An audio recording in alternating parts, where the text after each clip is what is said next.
Hello again in this installment of Spiritual Wisdom. My name's Nicholas. If you're new to my channel, I talk about witchcraft, Wicca, paganism, all manner of magical topics.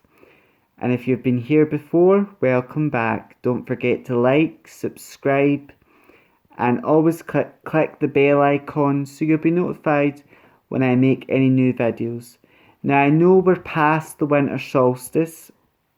The winter solstice is celebrated to the 20th, to the 21st, to the 23rd of December in the Northern Hemisphere, where I'm from, and where most of us are from. But in the Southern Hemisphere, it will be different due to seasonal differences.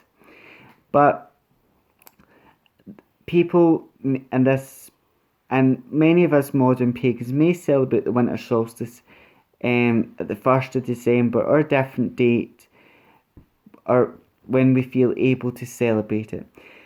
This year I didn't really celebrate. I did set an altar up and I did do some work at my Yule altar, but I was a bit under the weather on the round about the Yuletide season, so round about the 21st. I had the cold and wasn't very good. And I believe when you're angry, upset, or not feeling your best, you shouldn't work magic or do rituals. So I didn't do any Sabbath celebration then. I'm a lot better now. But what is so Yule, or the winter solstice, it's the longest night of the year and it's the shortest day of the year. And at this time we celebrate light returning to the land. So our ancient ancestors would have had a big bonfire, they would have burned a Yule log in it, and the Yule log would have had sacred prayers on it. There would be wine on it as an offering to the gods, and sacred herbs, which were also offerings to the gods, but prayers as well, these herbs, because of their magical correspondences. And the fire would be about celebrating light returning to the land, and our ancestors were celebrating what they survived the dark half of the year. And also feasting would be done at the winter solstice, because it's all about, you would have gathered certain foods round about winter, and many animals would be slaughtered or killed round about the winter time to ensure the survival of the community. And very little fruits and vegetables would be available at this time, but any leftover would be kept. But it was a time of feasting, the winter solstice, and a time celebrated by light. And our ancestors would also, every candle and every lantern would be lit up in the house, because it was all about celebrating what, even though this is the dark half of the year and the longest night, the shortest day, what soon light will return to the land. And after the winter solstice, each day starts to get lighter and lighter. And and as pagans in a modern setting, we celebrate what spring will come again, life will return, and the lighter days will come again. So at the winter solstice, we sort of use this time to celebrate light returning to the land. And for our ancestors, and even to the present day, the winter solstice is a time of light, as a festival of light. Also, evergreen plants would be used to decorate the home with, to symbolise, life continuing, life returning, and to celebrate fertility and rebirth type of energy as well.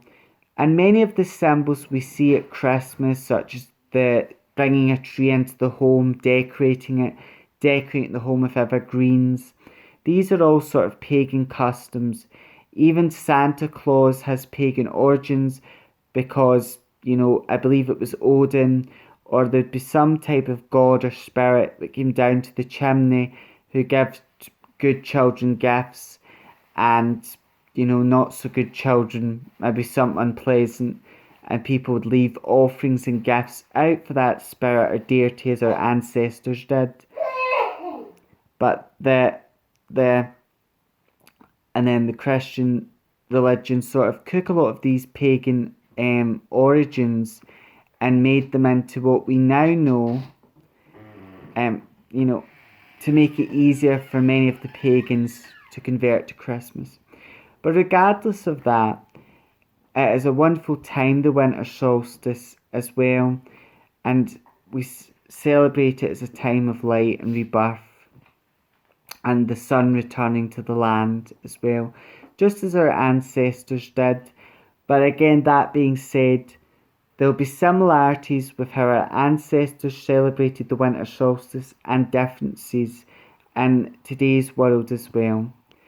And the history about the winter solstice is fascinating, and I encourage you to do your own research, and that this is just a little bit of information on the winter solstice and how it's a time of light, how it would be a time of light for our ancestors and a celebration of light for them, as it is a celebration for light for us and new beginnings. And that is the similarities. And decorating the home with evergreen plants as well. However, there's so much wonderful information about Yule, the winter solstice, but I could talk about all day, and it would take up this entire video. But I'm just sharing a little bit of information about it, about this wonderful time, and each new Sabbath that comes, and each new year, I will talk more about each Sabbath and what I'm doing for it and the information about it. And this is just a little bit of information. However, until the next installment of Spiritual Wisdom, may meet, may part, and meet again. Have a great day or night, wherever you may be, and many blessings to all of you. Blessed be.